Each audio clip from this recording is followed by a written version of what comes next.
chronique. Une maladie est une maladie chronique lorsque le traitement, lorsqu'elle a duré plus de 3 mois dans l'organisme. Et le cas de Momo, la tension artérielle est une maladie chronique, comme le diabète, comme tant d'autres. Ces maladies-là doivent être prises en charge tout le temps. Parce qu'il y a une prise de médicaments régulière avec des comptes rendus au niveau médical qui doivent être faits pour les ajustements et qui peuvent changer en fonction du individu. Je voudrais vous dire que 2 personnes suivant un même traitement, habitant des environnements différents, la prise en charge est un tout petit peu différente. Et dans le cas de Kriva Momo, se trouve subitement en prison, il a besoin d'être accompagné par son médecin ou de ses médecins et son personnel soignant. Je voudrais profiter de cette occasion pour dire que la santé est le domaine privé de l'individu, c'est-à-dire que le domaine le plus intime de quelqu'un. On n'en parle pas à tout le monde. C'est pour cette raison qu'on parle de secret médical.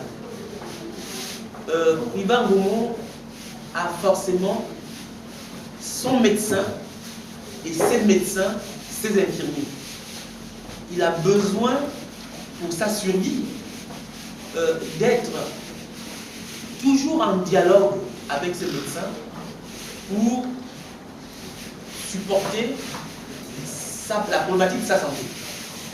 Or, il semble, où il est dit et il est vécu que depuis qu'il est allé en prison, depuis plus de 6 mois aujourd'hui, l'accès de ces médecins est pratiquement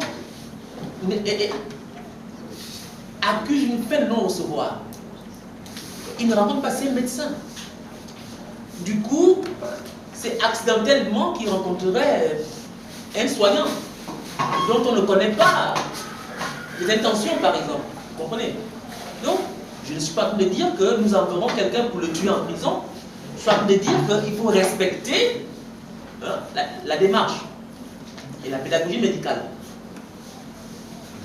Il faut absolument que le médecin qui est le sien le rencontre. Regardez, depuis Léon Mba jusqu'à aujourd'hui, tous nos hommes d'État sont morts à l'étranger. Tous. On les récupère à l'aéroport. Parce qu'ils ne font pas confiance à leur système médical qu'ils ont mis en place. Pourquoi compter ces fois soigner à l'étranger? Parce qu'ils n'ont pas confiance au système médical.